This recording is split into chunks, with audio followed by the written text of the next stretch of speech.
უმძიმესი ანგარიში არის, მაგრამ ვფიქრობ, რომ ასახავს, კი არ ვფიქრობ, ახლა ყველამ ჩვენ ვიცით, ვინც ამ ქვეყანაში ვცხოვრობთ, რომ ასახავს იმ რეალურ ვითარებას, რაც არის და კიდევ ასე ვთქვათ, უფრო მძიმედ არის ვითარება, ვიდრე შეიძლება კიდევ ვივარაუდოთ, იმიტომ რომ ეს დინამიკა არის ნეგატიური. ხო, ასეთი რამე მე წარმახსოვს 65 პოლიტიკური პატიმარი. ეს ალბათ რაღაც საბჭოთა დროის მერე ესეთი რამე წარმოუდგენელი იყო. ისიც რაღაც საბჭოთა პერიოდის ბოლო წლებში თითქმის ამ რაოდენობის არ იყო. ხო, პერ-კაპიტა კიდე საინტერესო აი რა ხო, პერ-კაპიტა კიდევ რომ ჩავთვალოთ რამდენი ვარ და რამდენი პოლიტპატიმარი ყავს, რა ვიცი, ალბათ რაღაც ვენესუელას და ასეთი ტიპის რეჟიმებს უტოლდება. ალბათ ეს არის კატასტროფა ჩვენთვის პირველ რიგში, ქართველებისთვის, ამ ქვეყნის მოქალაქეებისთვის, იმიტომ რომ პოლიტპატიმარი არის ყველაზე უკიდურესი ცუდი ამბავი, რაც შეიძლება ქვეყანას დაემართოს, ხო? და მათი განთავისუფლება არის ყველა ადამიანის, უნდა იყოს ყველა საქართველოს მოქალაქის, ყველა ადამიანის უპირველესი საზრუნავი, იმიტომ რომ ეს თავიდან ბოლომდე ანგრევს ჩვენს ცხოვრებას, ჩვენს მომავალს, ჩვენი ქვეყნის მომავალს და შესაბამისად თითოეულ ჩვენთაგან შეეხება. კი ბატონო, აი ამ იზოლაციის კონტექსტშიც რომ ვისაუბროთ და მეგობარი აქტის, რომელიც დაჩქარებული განხილვა შეჩერდა, თუმცა ველოდებით ხომ შემდეგ თვე. მეგობარ აქტზე რა ვიცი, ნახოთ ამ პროცედურასთან დაკავშირებით, მე მართალი ხან ბევრი კომენტარი ამასთან დაკავშირებით არ აქვს, ვიცით რაც არის, ამის და უამრავია ნალაპარაკებია და ყველამ ვიცით სადაც არის ეს დოკუმენტი. მაგრამ აქ ძალიან მნიშვნელოვანია ის, რომ თავისთავად საქართველოს რითი გამოირჩეოდა ყოველთვის, ხო, საქართველოს იყო ყოველთვის გამორჩეული იმითი, რომ საქართველოს იყო რაღაც პროდასავლური, საქართველოს იყო უფრო დემოკრატიული ვიდრე სხვები, საქართველოს იყო უფრო მართლობის მოდერნიზაციის თვალსაზრისით იყო წარმატებული და ასე შემდეგ ამ რეგიონში, ჩვენ რეგიონში, რომელიც ძალიან რთული რეგიონად ითვლებოდა ყოველთვის, ხო? და ეს იყო საქართველოს მომხიბლაობა, ჩვენი ქვეყნის მომხიბლაობა და შესაბამისად ჩვენი სიძლიერე გამპირობებული იყო იმითი, რომ ჩვენ ვიყავით უფრო მოდერნიზებული, უფრო პროდასავლური, უფრო ახლოს ამ ინტეგრაციის გზაზე ნატოსთან და ევროკავშირთან, უფრო კარგი მართლობითი, უფრო წინწასული მართლობითი სისტემა იყო. ეხლა რას ვხედავთ? ეს ყველაფერი დაკარგული. საქართველოს არ არის რაღაცა ესე თქვა ნავთობით მდიდარი ავტოკრატიები რო არიან და ტოტალიტარული სახელმწიფოები, რომლებიც მხოლოდ იმიტომ რომლებთანაც მხოლოდ იმიტომ ურთიერთობენ, რომ რამაც რაღაც ბუნებრივი რესურსები აქვს, ხო? ჩვენი მომხიბლაობაც ეს იყო. იგივე თუნდაც ეს სატრანზიტო ფუნქციაც იმიტომ იყო კარგი, რომ თუ საქართველოს არის კარგი მართლობა და დემოკრატიული მართლობა და პროდასავლური, ამ შემთხვევაში გააჩნია ამ ტრანზიტს აზრი, თორე ისე სატრანზიტო კი არსებობს ჩვენს გარშემო და ჩვენს მიღმა. ამის ჩვენი ხო, ჩვენი ეს მომხიბლაობა იმიტომ იყო, რომ ჯერ ერთი დემოკრატიული ქვეყანა იყო და მეორეც ერთი ეს იყო ჩინეთისგან და რუსეთისგან განსხვავებული ქვეყანა და არა მათი გავლენის ქვეშ არ იქნებოდა ეს სატრანზიტო ხაზი. თორე თუ ჩინეთის და რუსეთის გავლენის ქვეშ არის ეს სატრანზიტო ხაზი, ეს ხაზები ასეთი გზები არსებობს. ხო, მაშინ ალტერნატივებიც გამოინახება. მაშინ ეს ალტერნატივა თვითონ სიტყვა ალტერნატივა აღარ შეესაბამება ამ გზას, ხო ხდებით და ალბათ თქვენ კიდეც ხდებით ახლა. კი ბატონო, აი საქართველოს ხელისუფლება იზოლაციაშია და ზოგადად იყო შფოთები ტრამპთან დაკავშირებით, რომ საერთოდ საქართველოს ხელისუფლება კი არა მთელი რეგიონის მიმართ გარკვეულწილად ამერიკის შეერთებული შტატების ინტერესი აშემცირდეს რაღაც იზოლაციონისტური დაპირებების კვალობაზე, მაგრამ ხედავთ ხლა ამერიკის შეერთებული შტატები არ მხოლოდ საქართველოში, არამედ როგორ გამყარდება მათ შორის აი იჯარით აგებით ამ დერეფნის, ხო? ზანგეზურის დერეფნის ტრამპის მარშრუტის. რა შეიძლება ვთქვათ ამერიკის შეერთებული შტატების ინტერესზე ჩვენი უშუალო რეგიონის მიმართ, მათ შორის აი ამ სომხეთისა და აზერბაიჯანის სამშობლოში? მე ვფიქრობ ტექტონიკური ცვლილება არის ჩვენს რეგიონში, ფუნდამენტური ცვლილება. მე ძალიან მოხარული ვარ, ვფიქრობ, რომ ეს არის ჩვენი რეგიონისთვის ძალიან დიდი წინგადადგმული ნაბიჯი, დასრულდა დასულდა ომი, რომელიც პრაქტიკულად მიმდინარეობდა მე რამდენთაც მახსოვს 88 წლიდან, ხო, უკვე ეს აქტიური ფაზა. და თავიდან ბოლომდე იყო რუსეთის მიერ ინსპირირებული ეს ომის კოცონი გაჩაღებული იყო რუსების მიმართ, ორივე მხარესთან მას ჰქონდა ეს თავის საკუთარი გავლენები იყენებდა იმისათვის, რომ ეს მუდმივად ყოფილიყო, ეს კონფლიქტი მუდმივად ყოფილიყო გაჩაღებული.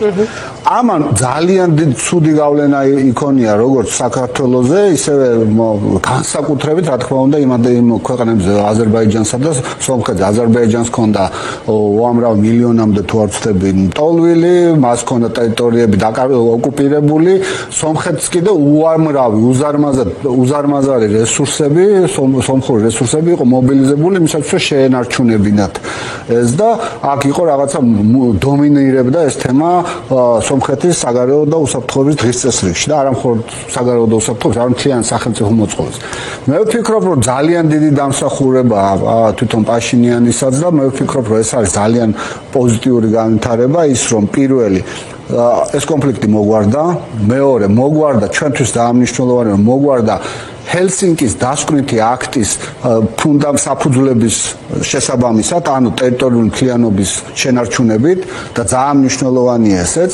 ასევე მე ვფიქრობ, რომ ძალიან მნიშვნელოვანია, რომ ეს ქვეყნები შეთანხმდნენ ძალიან ბევრ რამეზე, იქ დიდი ხელშეკრულება დაიდო. უაღრესად მნიშვნელოვანია, რომ რა თქმა უნდა ამ ორი ქვეყნის დამსახურებაა, რომ ისინი შეთანხმდნენ ამაზე, მაგრამ ძალიან დიდი როლი ითამაშა, ძალიან მნიშვნელოვანი არის ასევე ის, რომ შეერთებული შტატები გამოდის ამის გარანტიულად და განსაკუთრებით ის, რომ მას ექნება თავისი, ესე ვთქვათ, ფეხს დადგამს აი ამ ზანგეზურის კორიდორზე, სადაც რომელიც მნიშვნელოვანია. ეს კომერციული ინტერესი, რომელსაც პოლიტიკური ინტერესი მოყვება ტრამპის. ხო, რა თქმა უნდა. მესამე, აქაც ესე თქვი, რომ თურქეთთან სომხეთის ურთიერთობების აღდგენა და განვითარება ასევე მნიშვნელოვანია. პირველ რიგში, რა თქმა უნდა, სომხეთის განვითარებისთვის აღარ დომინირებს ის დღის წესრიგი, რომელიც სომხეთის განვითარებას ხელს უჩლიდა და მე ვფიქრობ, რომ საბოლოო ჯამში, რა თქმა უნდა, რეგიონში ყველა ქვეყანა თუ იქნება უკეთ, ეს ჩვენთვისაც უბრალოდ უკეთესია. ეს უნდა განვიხილოთ. და რაც შეეხება კიდევ გახსოვთ ეს 3+3 რაღაცა ფორმატები რო შემოდიოდა, ჩემი აზრით ახლა 3+3-მა ჩაილურის წყალი დალია. კი ბატონო, რუსეთის დასუსტებად უფრო გლობალურად უნდა განვიხილოთ ეს ყველაფერი. თანუ აი სირიიდან თუ მოვყვებით, ირანის ამბავს გავიხსენებთ და ახლა უკვე სამხრეთ კავკასიაში FSB-ს უნდა გაეკონტროლებინა, ხო, ეს კორიდორი რამდენიმე წლის წინანდელი შეთანხმებით და ახლა ამერიკამ. FSB-ს უნდა გაეკონტროლებინა და მათ ჰქონდათ პრეტენზია და ამას ახერხებდნენ კი არა. თავიდან ბოლომდე ვითარება ამ ჩვენს რეგიონში მთავრობებში იყო შეჟონილი და ნაწილობრივ რჩება კიდევაც შეჟონილი მთავრობაში და ეს უაღრეს დიდი გარღვევაა და პრაქტიკულად ერთი სერიოზული ნაბიჯია ამ რეგიონიდან რუსეთის გასვლის. ეს უბრალოდ იმიტომ კი არა არის პრობლემა, რომ რაღაცა საქართველოს ტერიტორიები აქვს ოკუპირებული რუსეთის აქ არსებობა ნიშნავდა პერმანენტულ კონფლიქტს, პერმანენტულ ომს, პერმანენტულ სუდატყოფნას. გლობალური ომსპარტია რუსეთია სწორედ, ხო? ნუ ხო, ეს გლობალური ომსპარტია, ხო, ეს არის, რა ქვია, მაგრამ ეს სახელმწიფო არის აწყობილი სწორედ ეს რეჟიმი, ისეთი რეჟიმი, რომელიც მათ დაარსეს, რომელიც თავის ქვეყანას ძარცვავს და მე თავის მოსახლეობას მიჰყიდის აი ამ სისულელეებს, რუსეთის ბრჭყალებში სიდიადეს. ძალიან მოკლედ თუ დავახასიათოთ, სწორედ იმითია დამახასიათებელი, რომ მას უნდა რომ მის გარშემო ყველა იყოს ცუდად. ეკონომიკურად, პოლიტიკურად, ადამიანის უფლებების თვალსაზრისით, განვითარების თვალსაზრისით ის ვერ იტანს ოდნავ უკეთესად ყოფნას. საქართველოს თავდასხმა მათ გადაწყვეტეს მას შემდეგ, რაც საქართველოში რეფორმების საფუძველზე საქართველოს დაიწყო განვითარება და წინსვლა. ეს იყო ძირითადი მოტივატორი ჩემი აზრით იმის, რომ ომი დაეწყოთ აქ, თორე ახლა მართლა რამე შესაბამისად ახლა მას თუ აქვს ამის შესაძლებლობა და ცხადი აქვს გარკვეული ბერკეტები დესტაბილიზაციას ალბათ შეეცდება, ხო? მათ შორის სამხრეთ კავკასიაში რა ბერკეტები აქვს ამის? ნუ სომხეთში გასაგებია იქ ფაშენიანს, სადაც არაერთი პრობლემა შეუქმნიათ მისთვის და ალბათ მომავალშიც შეუქმნიათ. საქართველოს შეიძლება გამოიყენონ რაიმე ტიპის დესტაბილიზაცია. არ ვიცი, ყველაფერს ეცდებიან რომ გამოიყენონ. მე ვფიქრობ, რომ ძალიან დიდი, ასე არაპირდაპირ, მაგრამ ძალიან დიდი დამსახურება იმისი, რომ რუსეთის რესურსები შეზღუდული იყო და აქ უამრავი პოზიტიური განვითარება მოხდა იმის მიღმა, იმიტომ რომ უკრაინამ პრაქტიკულად შებორკა და ეს რესურსები და თავისი მამაცურად თავისი ქვეყნის დაცვამ, ასევე გამოიღო ის შედეგი, რომ რუსეთს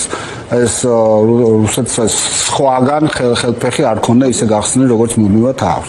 ბუნებრივია, მე დარწმუნებული ვარ, ეს ისტერიკას რომ ნახოთ რა, ისტერიკას აწყოთ. აი წარმოიდგინეთ, მშვიდობა დადგა ორ ქვეყანას შორის და ყველა არა ჯამრთელად განწყობილ ძალას ეს მშვიდობა არ მოსწონს.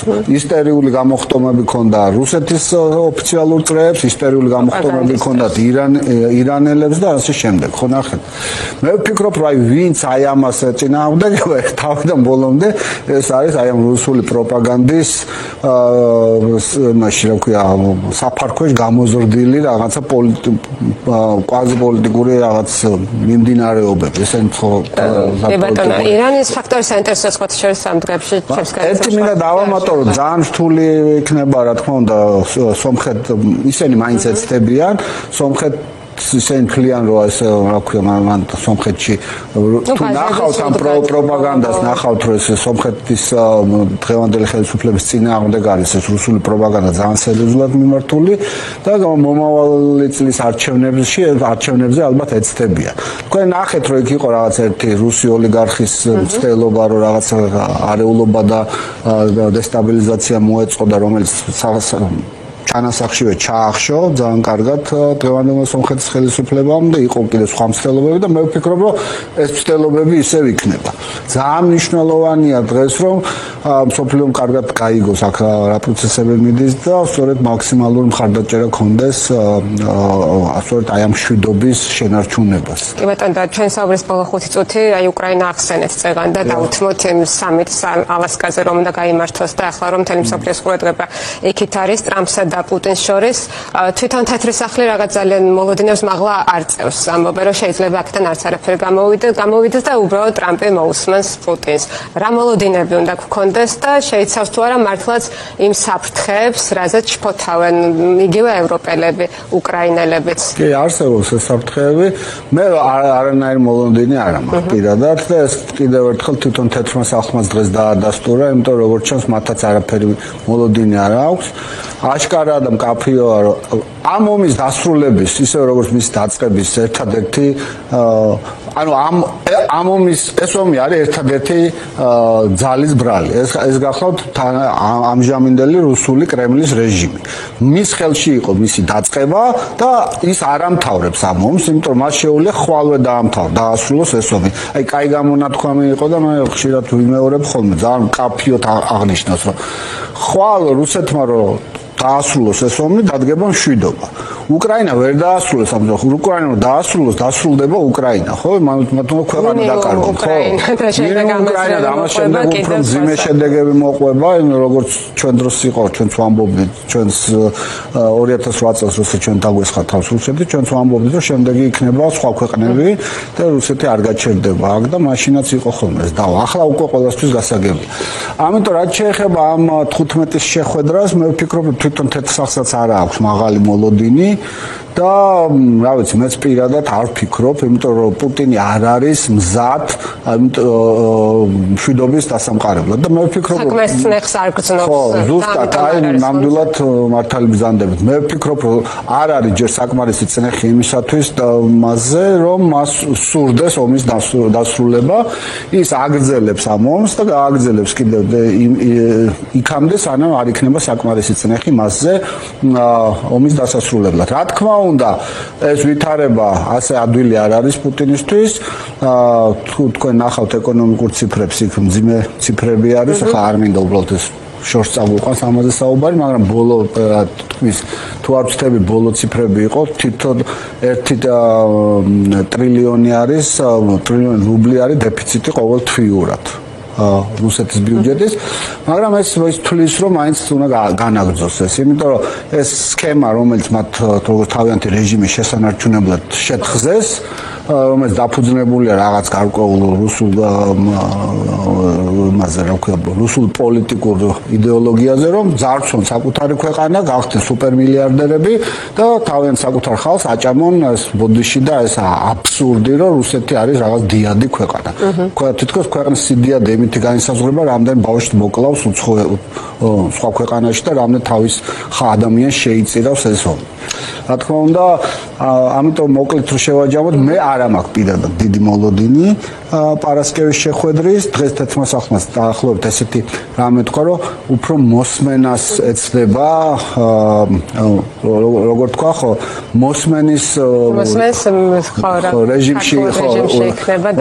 რეჟიმში იქნება და პრეზიდენტი ტრამპიო და მე რატოა როგორც ჩანს თვითონაც მაღალი ისე ვთქვათ მოლოდინები არ აქვს ამასთან დაკავშირებით. ხო, ყოველთვის ფსონს ასე მაღლა არ წევს. ხო, როცა საუბრობთ, როგორც ჩანს თვითონ ეს შეხვედრაც მიმდინარეობს, ვირტუალური შეხვედრა. ბერლინშია ზელენსკი და ევროპელი ლიდერები და ტრამპის ერთიანი ესე ვთქვათ დისტანციური შეხვედრა მიმდინარეობს და ალბათ მანდაც ბევრი თემაზე იქნება საუბარი. ძალიან დიდი მადლობა.